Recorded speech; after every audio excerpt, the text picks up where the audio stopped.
Welcome to the Off Leash Podcast with Dr. Pete. Dr. Pete is not here at the moment. He is actually on vacation. So it is just going to be me, myself, and I, and Tim Vandegiesen, who is actually a food scientist, dog food scientist, right? Food scientist, that's correct. Okay, yeah. So we are going to be going over a lot of dog health related topics or dog food topics today. But we're glad for you to join us today. Remember, we're not here to say what you want us to say. We're here to be an advocate for your pet. So let's jump on into it. Very good. Yeah. Welcome, everyone. All right, Tim. So give us a little bit about you. So a little bit about me. I grew up on a farm in Michigan, and Dr. Pete and I were actually friends from way back in my childhood. I didn't know this. He was a veterinarian to our animals on the farm, and growing up in the 4-H and small community, he was the first veterinarian that I remembered coming to our farm and working on our animals. What kind of animals did you have on the farm? On the farm, because it was a family farm, we were 2 generations. My grandparents lived about a quarter of a mile from us, and we lived in just a home, but would go to the farm. They lived on the farmstead. So we had, on the farmstead, we had cattle, sheep, pigs, and chickens. Which one were your favorite? So, well, it was a progression. So growing up, when you're a small child, you start with a rabbit. It was given to you at Easter. I assume you were in 4-H. I was definitely in 4-H. All my siblings were in 4-H. We graduated from the rabbit to a smaller animal, the sheep, and from sheep, we grew into the market animals of the cows and everything. Yes, and I couldn't do horses. Cows. So my we parents, also had horses. They tried to put me in 4-H, and I couldn't come up with the idea that the animal died at the end. Right. So I had a really hard time with it. It was a life lesson, and you take care of the animal, and then when the fair comes to a close, the animal is sold, and you have to say goodbye to that animal. So and then it goes to your college fund, right? It does go to your college fund, and it helps you further your education. There you go. Right. I love that. So at that age, did you have dogs? So we always had dogs growing up on the farm, and they were herding dogs because the sheep. The cattle and the sheep all went out to pasture, and we never went and got them. The dogs went and got them and brought them back to the barn every night. So were they highly trained, or were they just... So they were not highly trained. They were your average English shepherd, and he roamed out in the field. He got in the truck and went to the feed mill to get feed with my grandpa and I every week or 2 weeks, whenever that happened. And those are just fond memories that don't happen today. Yeah. I wish I was around herding dogs more. I think that I see videos of them online all the time. I think they're so cool. Oh, they definitely are very highly intelligent animals. They are. They are. And now you have hunting dogs. And now I have hunting dogs. And you're constantly down in Kansas hunting. We do hunt a lot in Kansas. Also hunt South Dakota and other states where there are wild populations of upland game. That's awesome. Right. And I always enjoy hearing your stories. So we have a segment on here called Old Dogs, New Tricks, where we basically, even though you're so far along in your career, you still learn everything day to day, right? You still learn something new every week. Absolutely. Not even every week. It's every day. Okay. If you don't learn something every day, you might as well just sit in your chair and watch The Price is Right every day. Exactly. So what have you learned recently that's like new in your repertoire of information that you did not have before about the pet food industry? So new in my repertoire about the pet food industry is the fact that the things that since COVID have changed are the supply chain for sure. Yes. The supply chain is so dynamic. it is changing every day. There was a So, huge problem during COVID with dog food manufacturers getting there, especially chicken, because yes, chicken was chicken scarce. products were scarce. A lot of ingredients were very hard to come by. And the supply chain is the backbone of the industry. Okay. So tell me exactly, I guess we could tell our listeners what you did before in the pet food industry. So, a little bit about my background is in the pet food industry, I worked for Hill's Pet Nutrition, headquartered in Topeka, Kansas, and it was the building blocks of my pet food background per se. So I learned about working with veterinarians. Learned about clinical trials. I learned about the analysis of the food and the analysis of the pet, basically. So how you formulate foods that meet the pet's needs. And the clinical trials basically help determine if that food meets an animal's needs. Right. So you feed the food to the animal, you gather the data, and that includes you may be gathering urine, you may be gathering feces, you may be gathering other information. And testing it all. The tartar on the dog's teeth. So if you have a dog food that is a dental diet and reduces tartar, you have to measure the tartar that builds up on the teeth. Oh gosh, that would be hard to measure. So what you have to do is you literally get in there with a micrometer and measure how the tartar grows over a 6-month period. Wow. So very scientific. Very extensive stuff. Right. Okay. And then Dr. Pete got a hold of you about the dog food, wanted to start a dog food company without any chelated copper in it. What was your initial reaction? So Dr. Pete and I, he calls me and he says, hey, we need to have lunch. We meet at a local Schlotzsky's for lunch. Love Schlotzsky's. And I hear Cookie's story. Mm-hmm.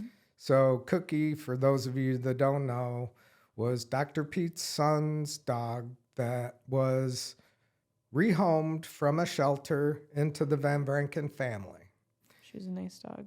Cookie had a very shortened life due to her eating food that was over fortified in copper potentially, and also the fact that her liver was not able to get rid of the copper. Yeah. When she died, we actually pulled her liver out and it was disgusting. You can see a picture of it on our website. It's just completely, what's the right word for it? Corroded? So the liver was hepatic, so it was cirrhosis of the liver. Mm-hmm. Yes. So it was just absolutely devastating, I know, for Dr. Pete especially. It was. So. And so that day at Schlotzsky's, he laid everything out and he said, hey, what can we do to change this industry? Yeah. So, and you've been in the pet food industry for a while. Well, I was with Hill 6 years in the pet food industry. Mm-hmm. And it was long enough to make associations with everybody in the manufacturing aspects of pet food, the whole industry, basically. So upon retirement from my food science career in human food, Dr. Pete and I started this adventure, and it has been an adventure. It has been. And we're happy to have you on the team. Well, I'm happy to be here. All right. Well, getting into our next segment, Canine Chronicles, which is news in the dog food world. So you know a lot more news than I do in the dog food world. You're a lot more in tune with everybody. So news in the dog food world, I'm just going to go out there and say, hey, for those of you that can't find the diets that you've been feeding day in and day out, feel free to give our Voyager diets a try.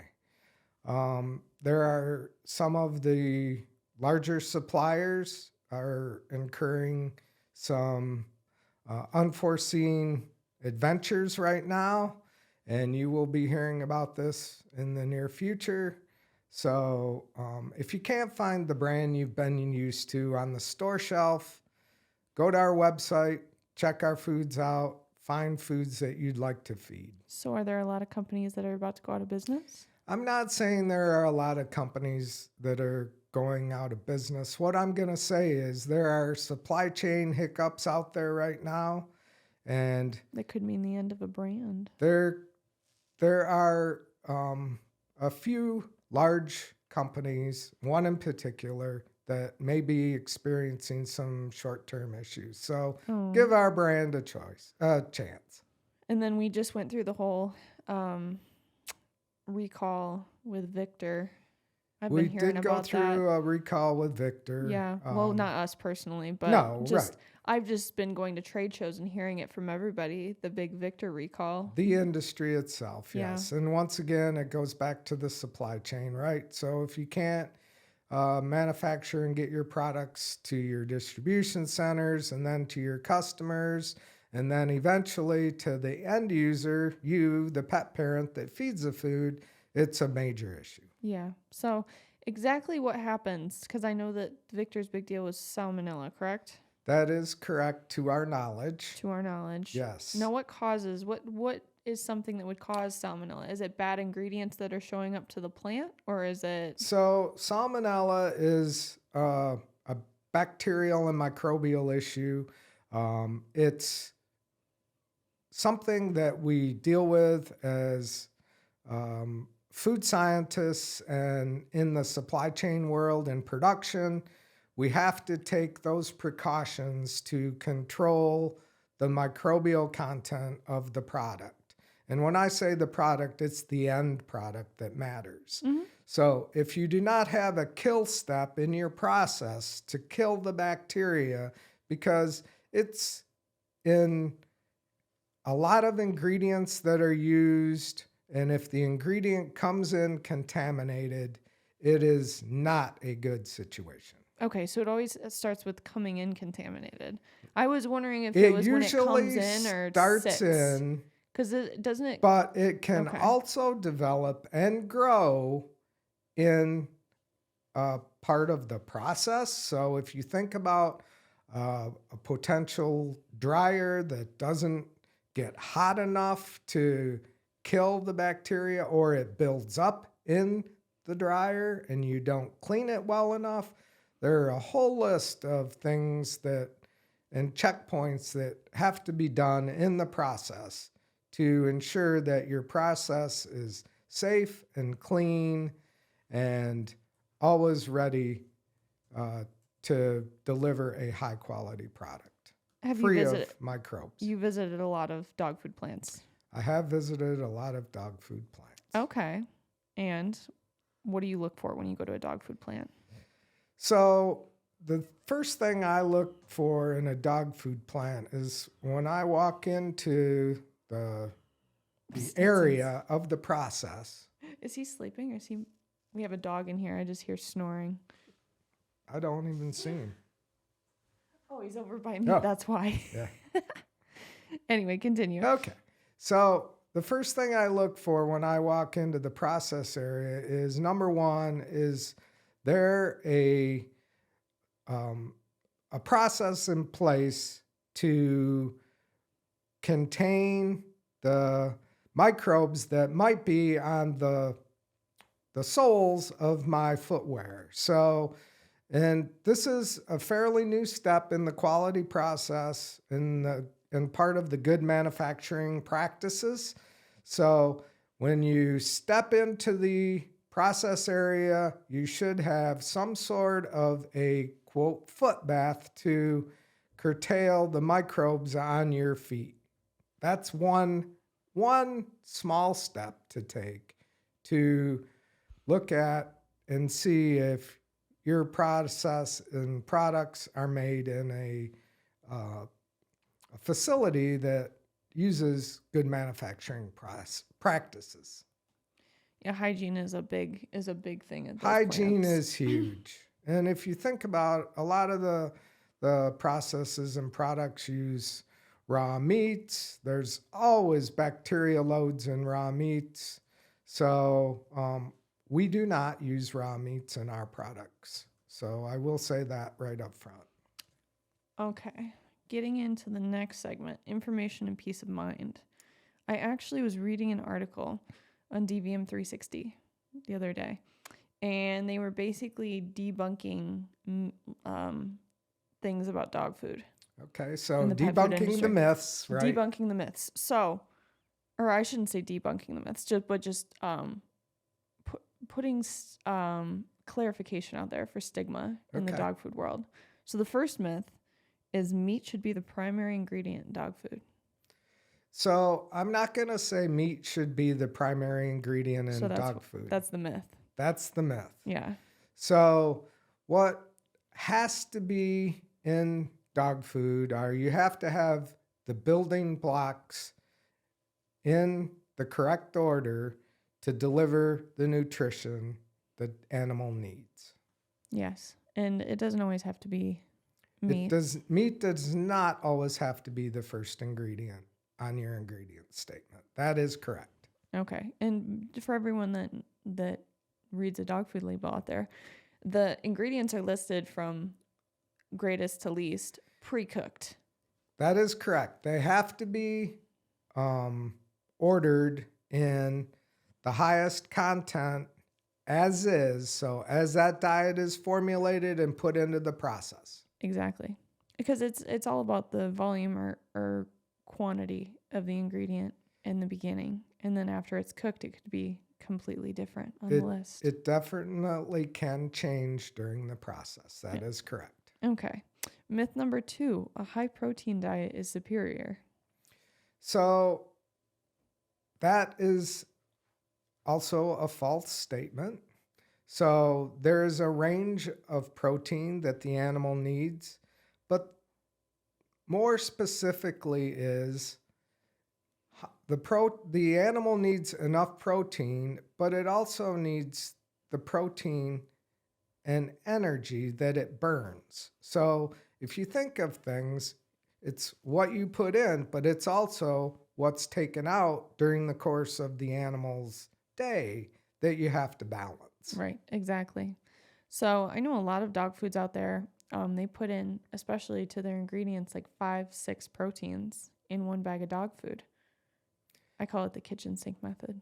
You just throw a bunch of stuff in there. But the protein ends up being in these bags like 29, 30, 32% protein. Right. And to be specific, there's protein in a lot of the ingredients that make up a pet food label. So there's protein in meats, there's protein in grains. That's true. So it's not the fact that there's multiple ingredients containing protein. Is there different percentages? Like, is there, say you put salmon in a dog food versus chicken, is there a different amount of protein in that salmon versus a chicken? Every ingredient has a range of protein for it. And when we're formulating diets, we use the average range across the board of an ingredient. And that range is determined through analytical data. So multiple lots are analyzed, and then you come up with that average. Okay. Another myth, the more fruit and vegetable ingredients, the better. So it's like this. It's everything in moderation is perfect for the dog, but you do need to supply enough of the basic building blocks, and it's the essential amino acids that have to be in the diet to allow the animal to thrive. We just talked about this the other day because sometimes you flip over a dog food bag and there's blueberries and rosemary and all this stuff in there. And there are definitely good aspects of blueberries. But there's not that much in there. That's correct. But the fact that they're in there at a smaller percentage. So I'm going to give you an example. Blueberries are a very good antioxidant. An antioxidant is something that protects parts of the body, and in specifically, it reduces how muscle may be broken down, and that's just one example. So antioxidants are a good thing. And a lot of fruits and vegetables do contain some natural antioxidants that are beneficial in a dog diet. Yeah. All right. The next myth is organic and all natural products or pet foods are healthier. So words like organic, holistic. Yeah, this is a growing concern, and in organic pet food does have to be certified, and all the ingredients have to be tracked and traceable, and there are definitely criteria set to meet an organic claim. Does it have to be like no antibiotics, no hormones, grass-fed? So those are all specific claims. So organic has its own claims. So it's all around how and what types of fertilizers and pesticides and herbicides and things are used. And in the meat aspect, you can't feed any grain that's had certain herbicides and pesticides used on it. There's a whole list of criteria to meet these claims. Okay, interesting. Here's a good myth. This actually applies to our food. Byproducts are a waste. So Our waste. Yeah. Mm-hmm. So it's not always true. And the labeling and terminology of things don't always tell the full story. So the issue with a byproduct meal that we use is the fact that that actually is not going in a landfill. It is an aspect of the process of the chain, the human food chain, because it comes from a specific species of animals. But another benefit is that particular item is very highly digestible. And I also want to get into that a little bit more in maybe a subsequent podcast, because the digestibility of a diet will tell you a lot. Let's get into it right now. Tell me about it. Okay. So if you want to feed a highly digestible diet, there will be a lot of benefits. So, and a lot of processors and a lot of dog food brands don't disclose their digestibility numbers. Why is that? And it's just not a common practice. The one thing that I can tell you is that our diets are highly digestible. We do and have done limited trials and feeding trials to collect that data. On digestibility and palatability. On digestibility and palatability. That is correct. Mm-hmm. Yeah. So our foods do use the byproducts. Right. Chicken byproduct. Chicken byproduct meal is one of the ingredients we do use. And the reason you want a diet that's highly digestible is you certainly don't want to turn your dog out in the yard and find a pile of poop that's huge, because that dog is just excreting nutrients or excreting ingredients that it cannot utilize. Mm-hmm. That's right. That's definitely something I've heard from a lot of our clients is once their dog goes on our food, the stools get smaller and less frequent. And they are definitely very easy to remove from your yard. Yes, exactly. So explain to me what's in chicken byproduct meal. So all the listeners out there. It is chicken, and it is parts that of the process of chicken. So if you think about going to the grocery store and you buy a chicken breast and it doesn't have any bones on it, there are also chicken breasts that contain bones and wings and legs and all the other parts of the chicken. So what we utilize is we use a ingredient from the process that is, it contains meat, but it also may contain a small portion of a piece of bone. But that piece of bone is not advantageous, or not a disadvantage, I should say, because it contains nutrients and minerals such as calcium and phosphorus, and all those minerals are still used by the dog. And organ meat. And organ meat is another issue that people think is disgusting. I can tell you that some of the organ meats are very highly palatable, and those organ meats are used in a lot of palatability enhancers and a lot of things. And in nature, those organs are the first that the wolf goes to, and the wolf has survived for a long period of time. Exactly. So let's get back into our myths. Gluten and grains are bad for dogs. So I'm going to those. start out with the fact that we utilize an ingredient that everyone thinks is bad today, and that's the kernel of corn. Everyone hates corn. So there is no I don't know reason why. to hate corn. Corn has essential amino acids, methionine and cysteine, Precursors to taurine. Those essential amino acids are the building blocks to nutrition in human food and pet food, and regenerate our body as we take in nourishment. Exactly.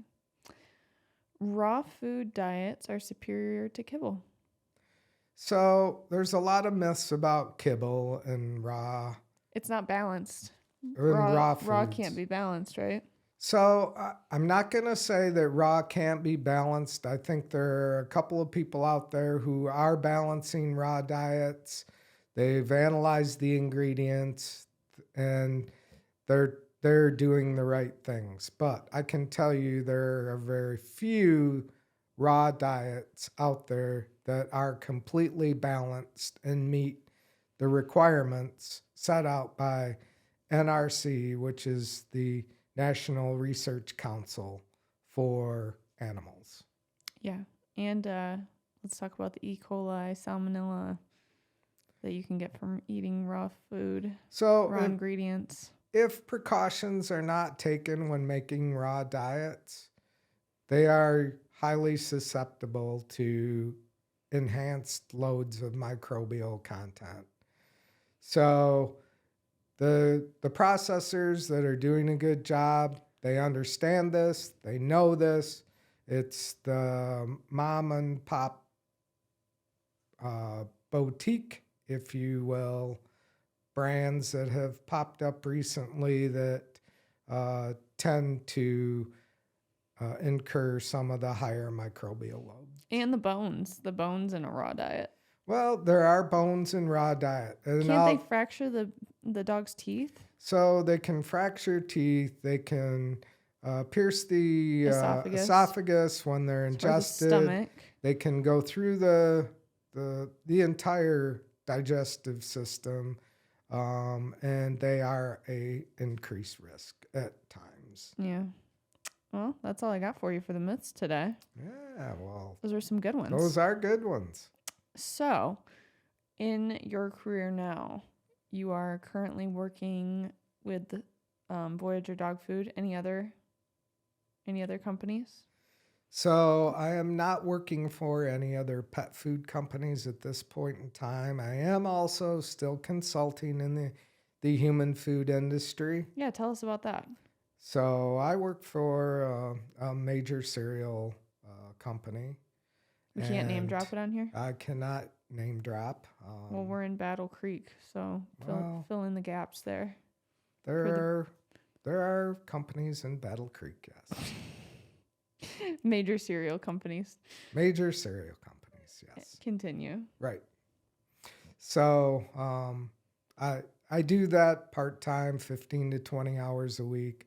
I spend 15 to 20 hours a week in the pet food industry, keeping abreast of the industry, helping formulate foods and working to get our company to the next level where we need to go. Exactly.